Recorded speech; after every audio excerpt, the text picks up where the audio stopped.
आज से हम लोग बीएससी फर्स्ट ईयर के थर्ड पेपर के फोर्थ पेपर की चर्चा करेंगे। फोर्थ पेपर में सेक्शन बी आपका है वेक्टर एनालिसिस। इसमें फर्स्ट चैप्टर आपका दिया हुआ है वेक्टर डिफरेंशिएशन, या वेक्टर एनालिसिस को हम वेक्टर कैलकुलस भी आपके चैप्टर में वेक्टर कैलकुलस ही लिखा हुआ है। वेक्टर कैलकुलस के अंतर्गत हम पढ़ेंगे वेक्टर डिफरेंशिएशन को। उसके बाद से डाइवर्जेंस, कर्ल और ग्रेडियंट को पढ़ेंगे। साथ ही साथ वेक्टर इंटीग्रेशन को भी पढ़ेंगे। वेक्टर इंटीग्रेशन में आपको ग्रीन्स थ्योरम, स्टोक्स थ्योरम इत्यादि उसमें दिया हुआ है। ठीक है, तो सबसे पहले हम वेक्टर को शुरू करते हैं कि वेक्टर होता क्या है। तो देखिए, जितनी भी क्वांटिटी होती है वो दो ही तरह की होती हैं, या तो एक वेक्टर होगा या तो स्केलर होगा। ठीक है ना, सारी जितनी भी क्वांटिटी होंगी वो दो ही तरह से होंगी, वेक्टर और स्केलर। अब वेक्टर क्या होता है, स्केलर क्या होता है, इसके बारे हम देख लें तो थोड़ा सा हम डिफिनीशन लिखते चलते रहे यहाँ पे। Physical quantity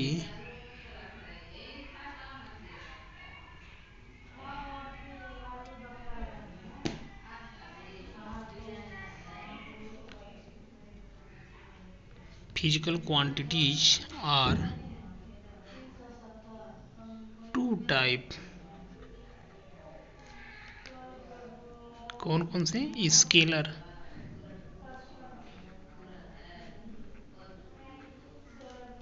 vector.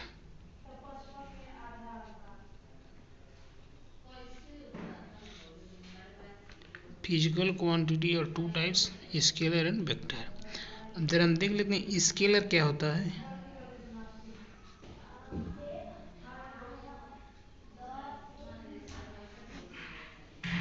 Scalar quantity, तो स्केलर में हम जानते हैं कि जैसे जिसमें सिर्फ मैग्नीट्यूड हो, ठीक है ना, कोई डायरेक्शन ना हो, उसे क्या बोलेंगे? Scalar quantity. यानी ऐसी क्वांटिटी जिसमें सिर्फ और सिर्फ क्या हो, मैग्नीट्यूड हो, कोई डायरेक्शन नहीं होता है, उसमें क्या बोलेंगे? Scalar quantity.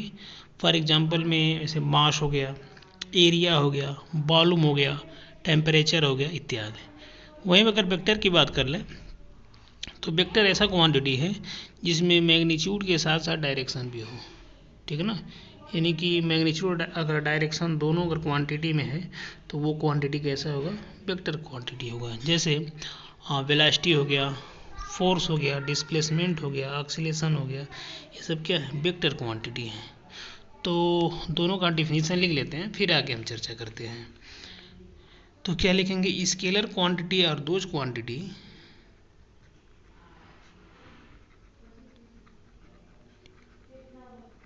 scalar quantities are those quantity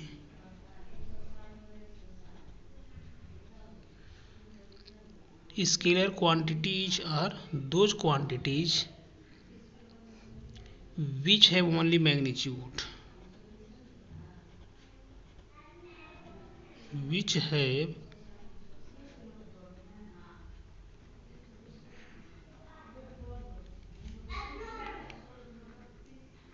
only magnitude but yeah, and no direction, and no direction, such as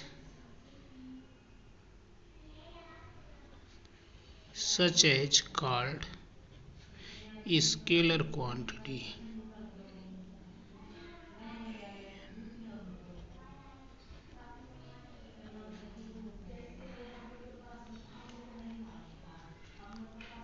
example लिख लीजिए, मास, टेम्परेचर,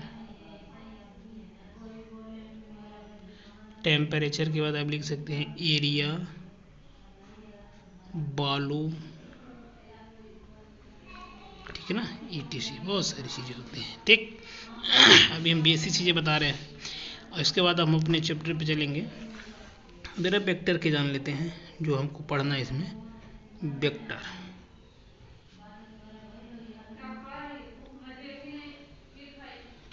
वेक्टर क्वांटिटीज ये क्या होता है? Vector quantities are those quantities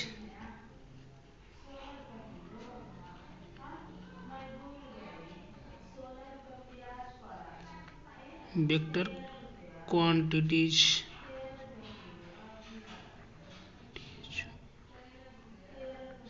THOS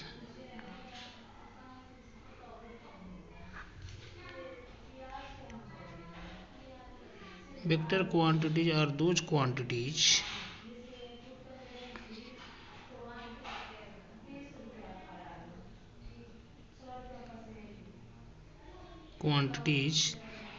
which have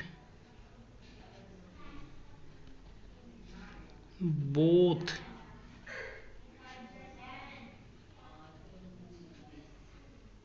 magnitude and direction.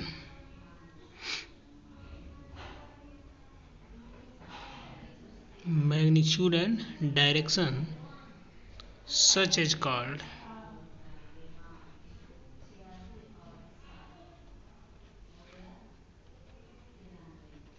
Vector quantity. Vector quantities. और अगर इसका example लिखना चाहते हैं तो वेलोसिटी आपका हो जाएगा. वेलोसिटी के बाद आप लिख सकते हैं डिस्प्लेसमेंट, फोर्स डिस्प्लेसमेंट,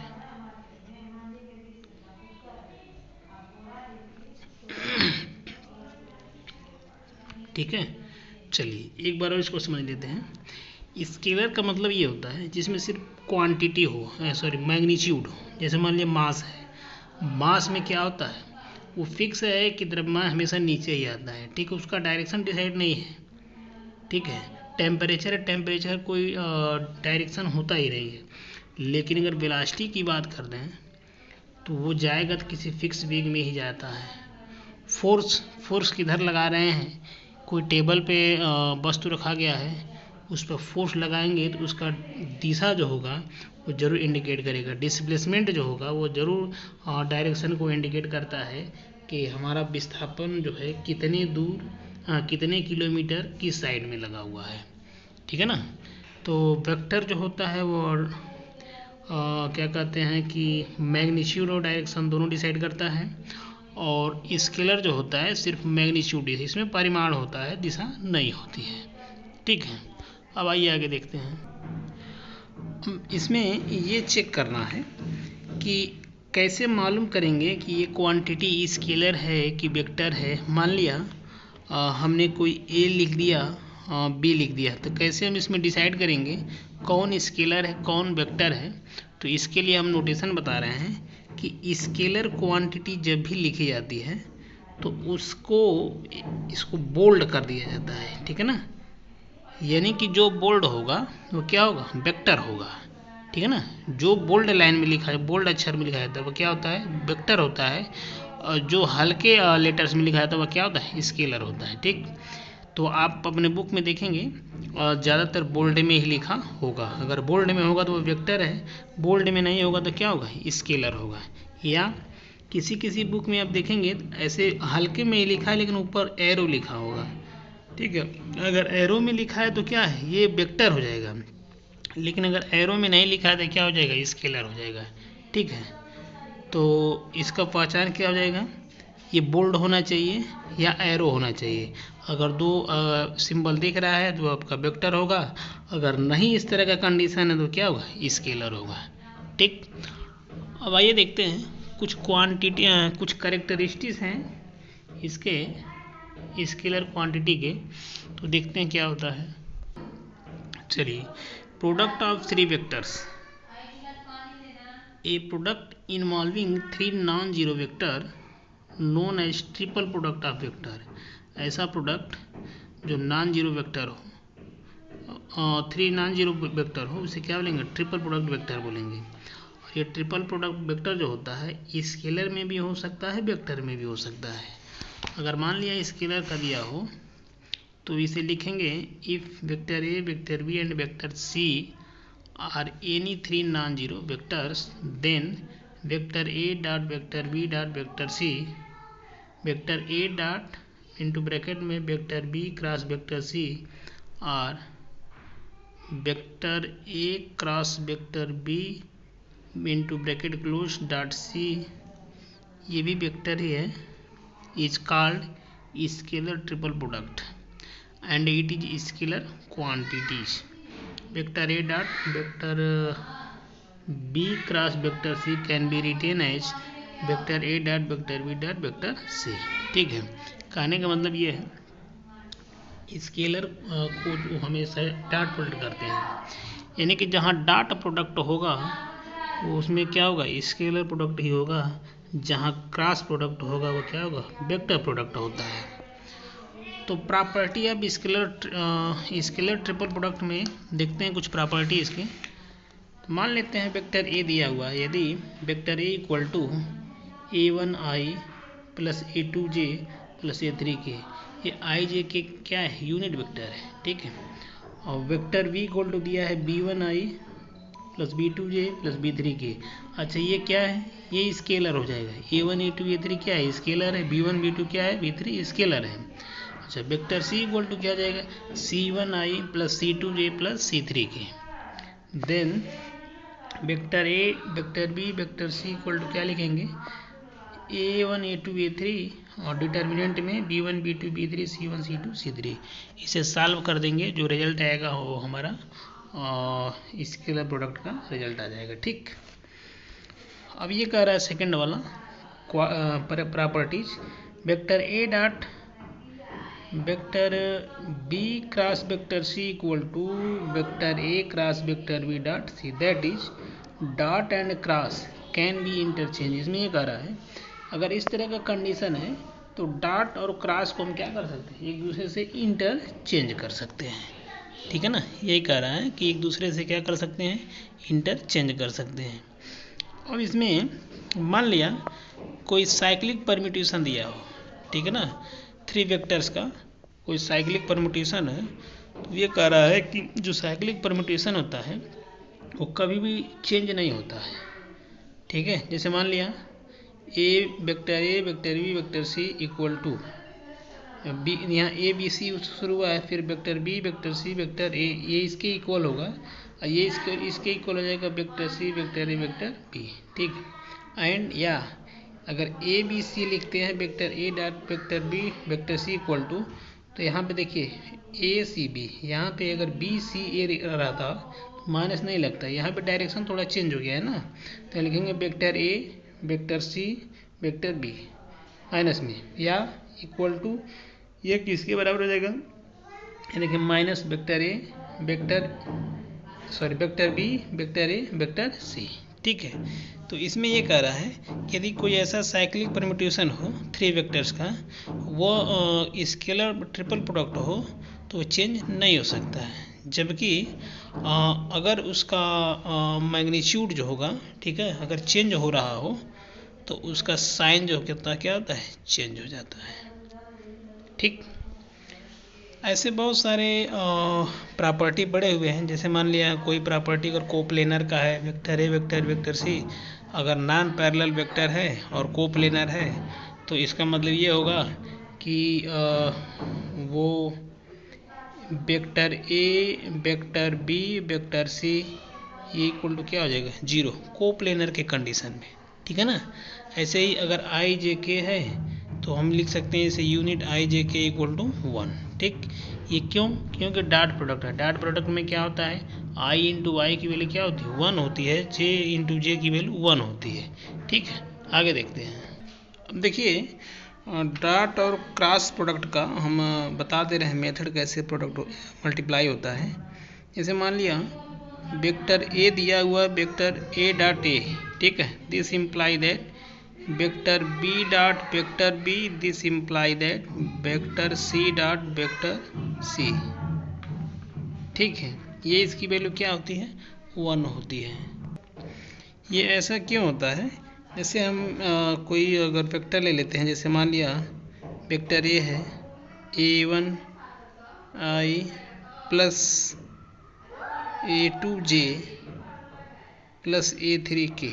ठीक है, अगर ऐसे ही वेक्टर बी अगर दिया हो b1i plus b2j plus b3k, अगर a डॉट बी निकालना हो वेक्टर प्रोडक्ट, तो इसमें क्या करते हैं जरा देखिए, हम बता रहे हैं i डॉट आई, ठीक है, this imply that j dot j, this imply that k dot k, इसकी वैल्यू क्या होती है 1 होती है।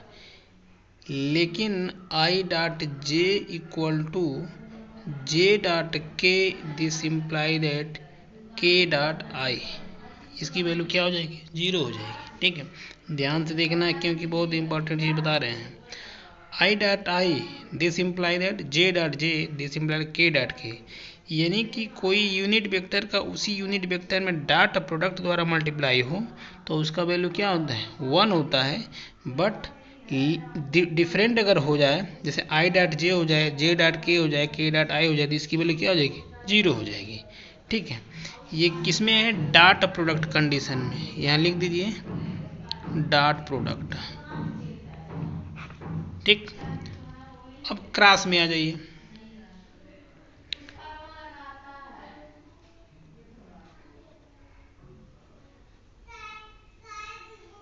क्रॉस प्रोडक्ट में वही वाला ले लेते हैं, तो इसमें क्या होता है, जैसे मान लिया i cross i, this imply that j cross j, this imply that k cross k, यहाँ पे क्या होगा इसकी वैल्यू 0 होती है। देखिए क्रॉस के कंडीशन क्या होता है, अगर सेम यूनिट वेक्टर का मल्टीप्लाई करेंगे तो उसकी वैल्यू क्या होगी 0 होगी। लेकिन अगर i क्रॉस j का मल्टीप्लाई करें तो ये हो जाएगा आपका k।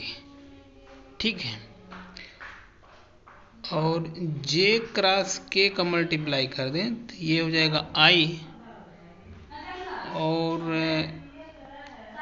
k क्रॉस i का मल्टीप्लाई कर दें तो ये हो जाएगा j। ठीक, आगे देखते हैं कुछ। अब अगर इसका उल्टा कर लिया जाए, जैसे i j k को अगर i क्रॉस k का मल्टीप्लाई कर दें, ये क्या हो जाएगा माइनस j हो जाएगा। ठीक है, अगर ऐसे ही j क्रॉस मल्टीप्लाई i का कर दें, ये क्या हो जाएगा माइनस k हो जाएगा। ठीक है, कहने का मतलब अगर साइक्लिक परम्यूटेशन अगर उल्टा हो जाएगा ना तो उसका वैल्यू क्या हो जाएगा निगेटिव आ जाएगा। ठीक है, चलिए क्वेश्चन देखते हैं। ये एक और डेफिनेशन देख लेते हैं वेक्टर फंक्शन का। Vector function,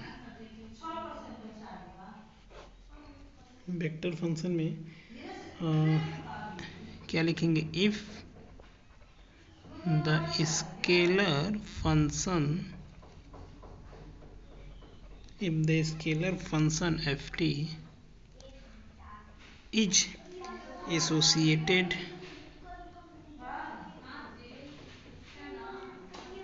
with same direction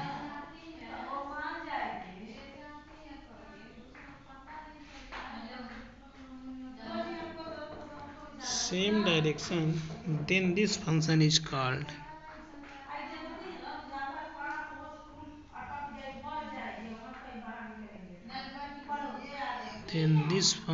is called a vector function, a vector function, and is denoted by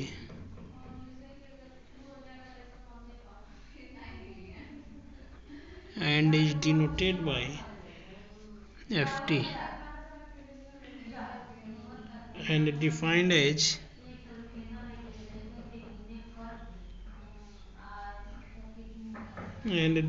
as ft equal to f1ti, f2tj,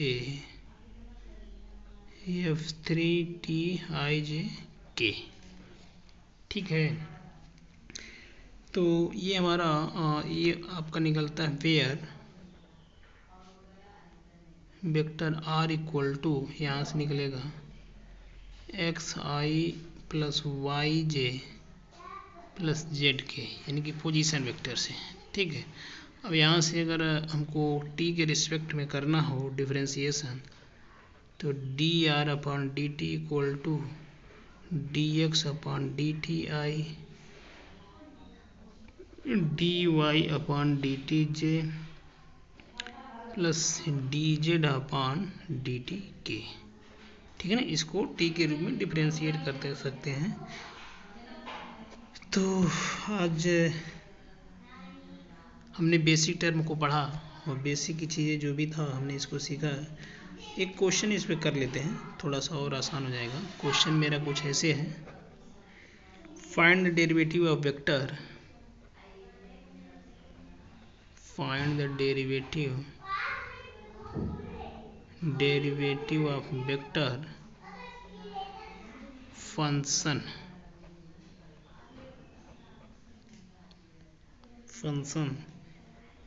A equal to 3 cross t i plus 4 sine t j plus 5 t k किस पे निकालना है, at t equal to pi by 2। Find the derivative, यानी कि T के respect में इसको क्या कर दें, डेरिवेटिव कर दें। तो सोल्यूशन लिख दें, given that vector A equal to